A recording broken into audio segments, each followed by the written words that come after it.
হিন্দু ধর্মের অন্যতম আরাধ্য দেবতা হলেন ভগবান হনুমান। তার বাবা ছিলেন বানররাজ কেশরী, মা ছিলেন অঞ্জনী।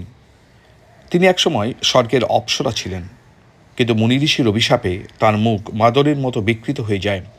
তাকে অভিশাপ দেওয়া হয়েছিল, তিনি যখনই ভালোবাসার বন্ধনে আবদ্ধ হবেন এবং তার ফলে তার গর্ভে যে সন্তান জন্ম নেবে তার মুখ বানরাকৃতি হয়ে যাবে। সেই মতো অঞ্জনীর বিয়ে হয় বানররাজ কেশরীর সঙ্গে। তখনই একবার রাজা দশরথ পুত্র লাভের আশায় যজ্ঞ করেছিলেন। একটি চিল আচমকায় উড়ে এসে সেই যজ্ঞস্থল থেকে প্রসাদ তুলে নিয়ে চলে যায়। তখনই বায়ুদেবতার উপাসনা করছিলেন অঞ্জনী।